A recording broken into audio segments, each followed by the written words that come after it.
सरकारकडून ओला दुष्काळ जाहीर नाहीच, नुकसानग्रस्त शेतकऱ्यांच्या मदतीसाठी 2215 कोटींची मदत जाहीर। पुढच्या 8 दिवसात मदत खात्यात जमा होणार, मुख्यमंत्र्यांची ग्वाही।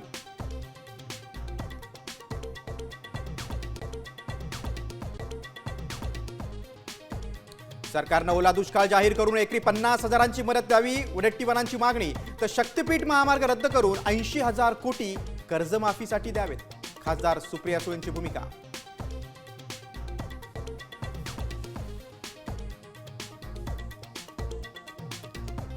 अनेक दुष्काळ पाहिले, मात्र असा ओला दुष्काळ पाहिला नाही। मराठवाड्यातल्या अतिवृष्टीवर शरद पवारांची प्रतिक्रिया।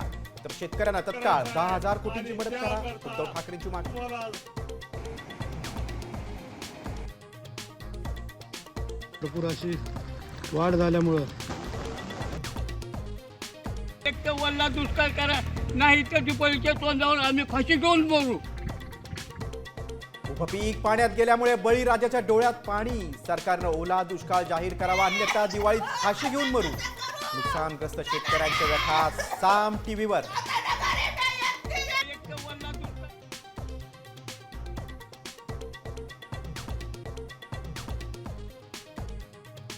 माढा तालुक्यातील दारफळमध्ये हेलिकॉप्टरने रेस्क्यू ऑपरेशन। पुरात अडकलेल्या लोकांना बाहेर काढण्याचे शर्थीचे प्रयत्न।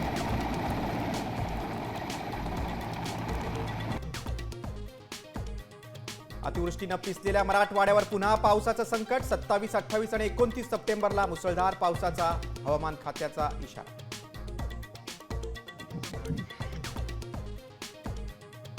राज्यात पुढील 2 दिवस मुसळधार पावसाचा अंदाज। बंगालच्या उपसागरात कमी दाबाचं क्षेत्र निर्माण झाल्याचा परिणाम। मुंबईतही वादळी पावसाचा इशारा।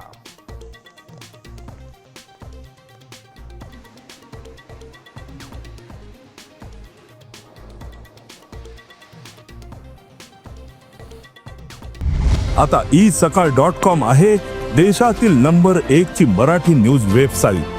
प्रत्येक अपडेटसाठी isakal.com ला नक्की भेट द्या।